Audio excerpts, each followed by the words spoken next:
Welcome to the Four Borders podcast. Dave, how you doing there, buddy?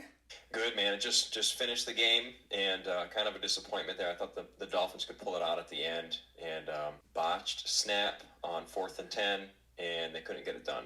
Yeah, well, what do you do? Well, hey, before we jump too much into the game, let's welcome everybody to the Four Birdies podcast. Welcome. You've made it to another one of these. We appreciate you. I'm one of your hosts, Alex, and Dave is my fellow co-host. It is Sunday, November 5th, 12:46 Eastern Time. We just wrapped up the Chiefs-Dolphins game that played over in Frankfurt, Germany. And now we're going to do a little red-hot reaction to, what happened, what you noticed during all of it. Dave, what did you see during the game? What was first takeaway? First blush, what did you see? Dolphins offense got off to a really slow start, and I was starting to regret things like playing Raheem Mostert. And as the game got going, he did finally score a touchdown in the end and was integral on the final drive of the game. But as far as the game goes, one thing I'd like to point out is that Mahomes is kind of wearing thin on me a little bit with asking for penalty flags. It seems like every play he's petitioning for some sort of flag or penalty from the refs. And it's just, to me, it's just not a great look. Yeah, and I love that understanding of it. It is really frustrating because it's a small market team. He is a quarterback who comes into the league, and he's likable right away. He's not like a Ryan Leaf character where you're like, I don't want to root for this guy. I think a lot of us can get behind Mahomes and be like, hey, I like this guy. He's fun. He sounds like, what's that show? Why am I drawing a blank? The HBO show. Eastbound and Down. Yeah, like if you close your eyes, you hear Mahomes' voice and Danny McBride's voice, and it sounds so similar. And I think that makes him likable. He does all those golf challenges with like Kelsey versus whomever, I don't know, Brady, and he does those kinds of things, and it's fun to see him. And he's a likable guy in my opinion, but then when you start winning, it's inevitable. You're going to become the villain, right? If you don't live long enough to die, then you're going to become the villain. Something like that. I think I nailed it. And That's what they say. I've been a fan of Mahomes for a long time. I root for him in general. I still do like him, but the whole asking for flags constantly is starting to get a little annoying, even for a guy who I would say I'm a Mahomes fan. I'm just kind of losing patience with it. I think a lot of times he's asking for a flag. It's like, guy, it's a legitimate play. The defensive back made a great play on the ball. You can't ask for interference every time. And I think people stopped liking LeBron James because he was constantly asking for calls. I think it's going to get to the point where if you're outside of Kansas City, you're going to start looking at him a little differently. Now, I'm sure the Chiefs fans, he can do no wrong with those fans, but other people in the NFL are going to start to realize, like, hey, this guy, I don't want him to get the reputation of being a crybaby, but I feel like he's going down that road right now, and I don't want to see it happen. I don't want to see it happen either. I want to keep rooting for him. Part of wanting to keep rooting for him is for him to lose more, though, because once the teams, they flip that switch, and I feel like they've already done it, like the New England Patriots in the 90s, if you'll recall, in the 80s, they were just pathetic. I remember specifically in the 90s, I was like, I think they were the worst franchise in the league.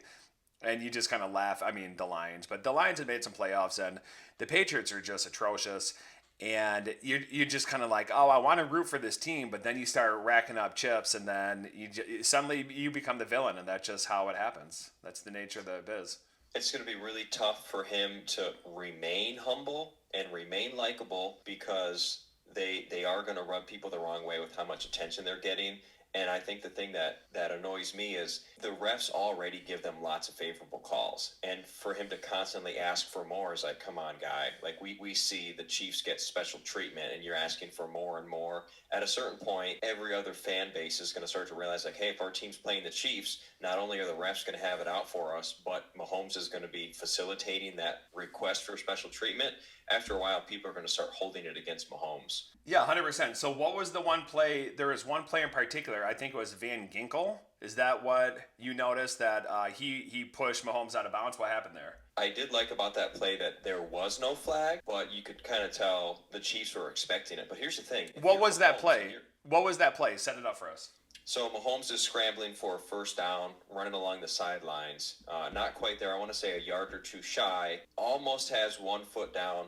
Van Ginkel comes in, full momentum to finish the play and knock knock Mahomes out of bounds.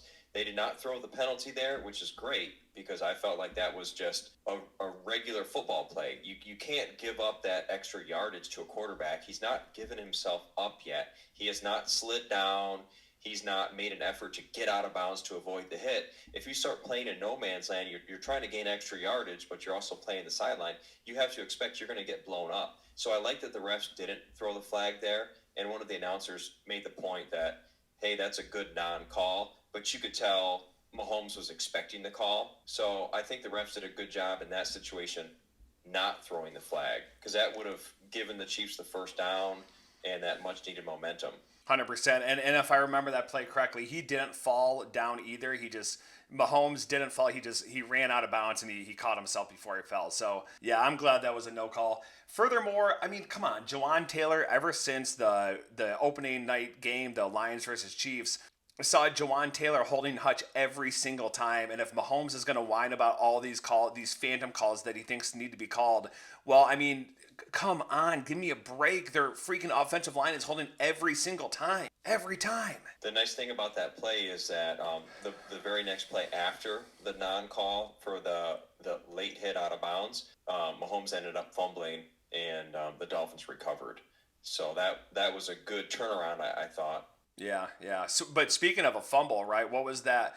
The one play, Tyreek Hill had the catch, and then they almost overruled it. They almost said he didn't have possession. But he got the ball, he turns, and then they pry the ball loose, and one of the KC defenders grabs the ball. He starts running down the field, and he pitches it back to number 6. Once the guy with the ball initially, he was going to get tackled. He pitches it back to number 6 for the Chiefs, and he runs up the sideline, and he scores a touchdown. Otherwise, Miami's defense looked pretty good. I thought they were bringing a lot of good pressure, and they were making it hard for Mahomes. He didn't get going to Kelsey at all, and the Chiefs' offense only scored two touchdowns. So, they had to rely on their defense, which stepped up, and their defenses look pretty good this year, though. I think everybody's kind of noticing that, right? Well, back to that play, I thought that was going to get reversed. I feel like the refs didn't really look at it too long, but it seemed to me that either Tyreek Hill may not have really had full possession of the ball before, I want to say it was McDuffie, knocked it out, or B, did it look like Tyreek Hill's forward momentum was stopped? So he's getting pushed back and the ball stripped. I wasn't sure if that touchdown was going to hold up, but it seemed like the refs very quickly said, nope, that's a touchdown. We're counting it.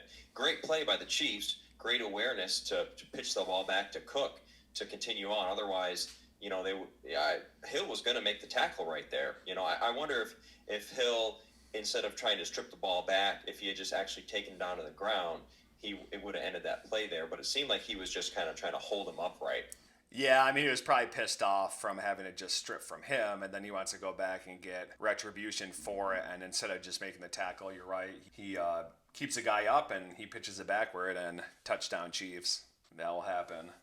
So I had Rashee Rice on my team.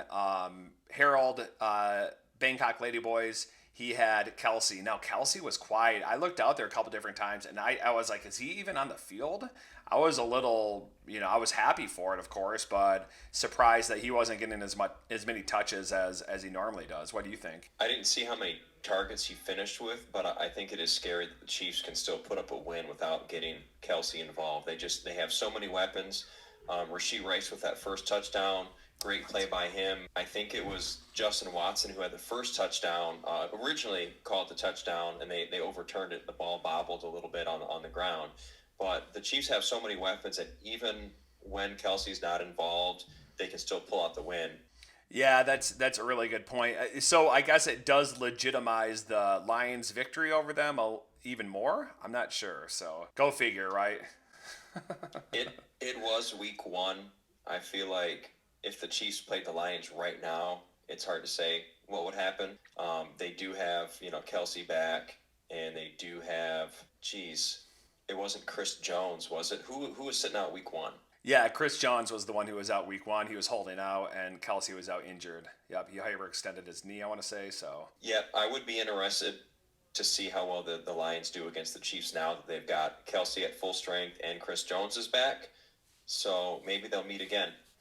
Yeah, let's hope they meet again. Sean's not going to want to hear that because that will mean his 49ers will have lost in the playoffs if they make it that far. So, Let's hope the Lions and Chiefs and the Lions come out on top. I mean, the Lions are banged up.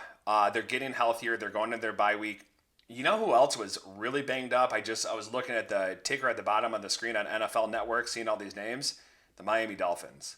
They had so many players out. Their old line was so thin. You got to feel bad for some of those teams where you feel like, do I have a chance of, in this game? And of course they had a chance. The other thing I'm going to say though is they've beaten some mediocre teams. The Dolphins' losses coming into this were to the Eagles and it was to the Bills. And those are two, the Eagles are considerably maybe the best team in the league. And then the Bills, they're perennial playoff contenders and, looking to obviously make a deep playoff run. Now, the Dolphins have just lost their third game to the Chiefs against another good team. So how do you think they hold up against these good teams and then versus these worse teams that they're playing against? That's a good question, Alex. I feel like the Dolphins should be contenders in any game they play, and the Chiefs were the better team today. But at least the Dolphins they had an opportunity at the end to tie the game or possibly even win it. So I don't know what they're going to have to do to regroup to get things figured out. But I want to say they did lose an offensive lineman. Jones, was it? Thought it was Williams, but they didn't even show the replay. I guess it was that bad. They didn't show the replay yet. The commentators made a point to mention that the injury looks pretty gruesome. I haven't seen the preliminary reports yet, but that's certainly not going to help to lose a starting offensive lineman. No, never good. And they're already pretty thin on their offensive line, if I'm not mistaken. So that's tough. I think every team always kind of wonders, hey, what if my team were full strength against your full strength team? Then would we whoop on you? Or what would be the outcome in that regard? You never know. That's why you play the game, and unfortunately, injuries are part of the game. That's how it goes. Okay, I'm just gonna try to see. It was Robert Jones. Dave, I feel like the guy who got hurt, you just said was Jones, and I feel like I should go Costanza because I feel like when Matthew Perry, we were talking about his passing. You said he was 54, and I said I think he might have been 51, but not really sure. It doesn't make too much of a difference. Matthew Perry was 54. I feel like I'm gonna Costanza. I'm gonna every time that you zig, I'm gonna zig with you, or I'm gonna zag and then zig again. I'm not sure. Girls, I need you to do me a favor, okay? I need you to go back up to the bedroom and watch shows with Frankie, okay? I know that was the deal. I let you have unlimited candy, and you just listen to one thing I say, which is stay upstairs and watch a show. Yeah, we'll do that when Mom gets home, okay? Okay. Girls, will you please go back upstairs? Don't make me regret it. I gave you unlimited candy choices, okay? Go upstairs with Frankie, please.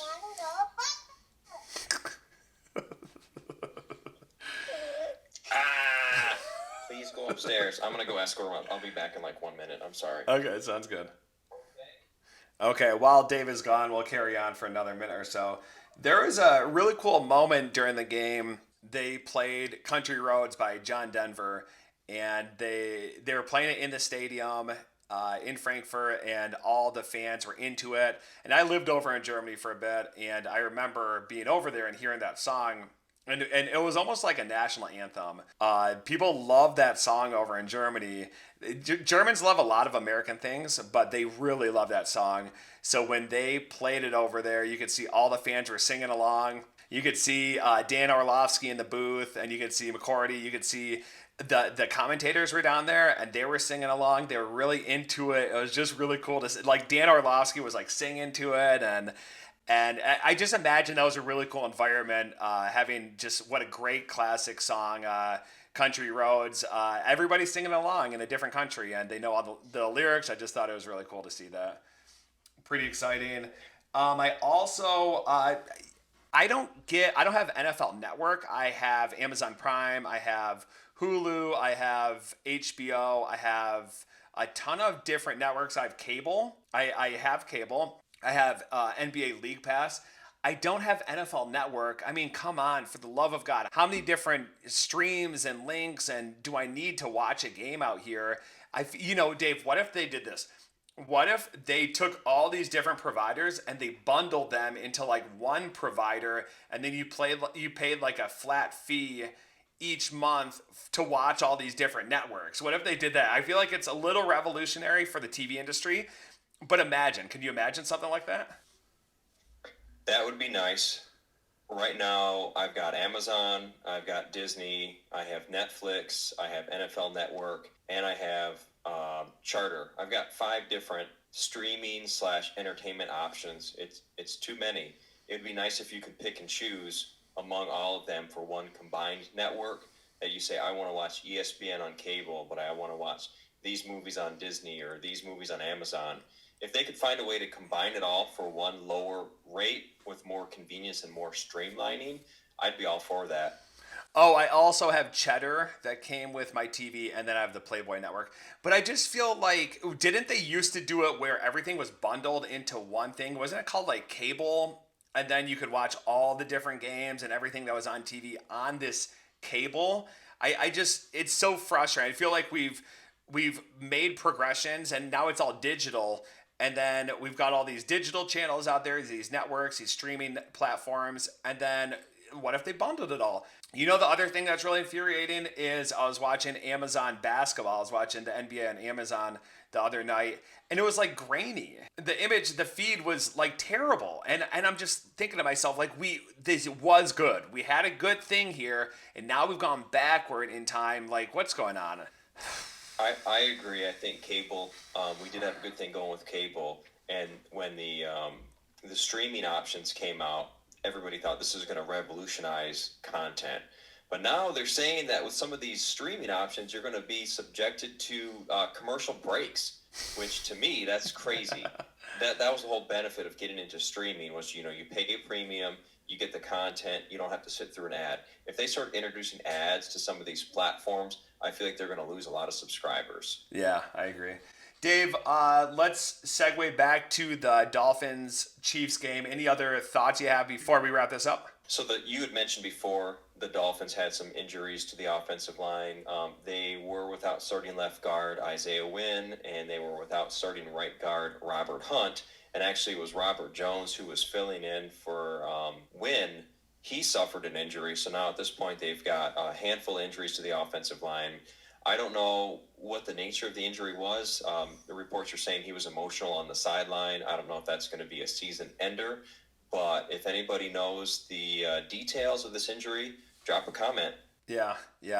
That's what I'm saying. It's just too hard to play with so many injuries, and sometimes obviously each year one team's going to have more injuries than the other. Maybe you're just going to avoid the injury bug one year, and that's all you can hope for. Was there something else you wanted to mention before we wrap this baby out? I think this was the first time the NFL had a game in Germany. I think it was a success. It was 2 of the best teams in the NFL facing off. I think firepower-wise, they both had potential to put up a lot of points. It wasn't as high-scoring of a game as I would have hoped. But I think the fans in Germany probably enjoyed that game. And in honor of the first game in Germany, I'm just going to be cracking a Guinness to celebrate the fact that the NFL cracked into the German market. So Guinness, one of my favorite German beers. I'm going to be enjoying that for the rest of the show. Yeah, I think that's a really good point. Wait, what? Hold on. Did you say Guinness, Dave? Guinness, yep. One of the longest standing beers in the world, originated from Germany. And I'm just going to enjoy one of these. Sounds good. For the rest of the show. Dave, you might be mistaken. Now, you might actually be mistaken. Ireland. I believe that's from Ireland, that beer is. Yep, Ireland is a part of Germany. And, right? Yeah. You think so? I don't know, Dave. I think they annexed Ireland from Germany back in the BC era. I don't claim to be an expert, Alex, but like I said, I've been in a Guinness for a long time, so agree to disagree. Sure, Dave. Sure.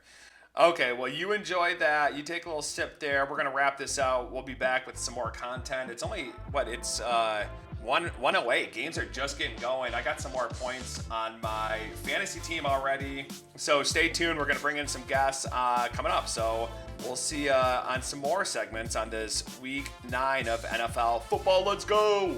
Let's go. Let's go. 4 birdies.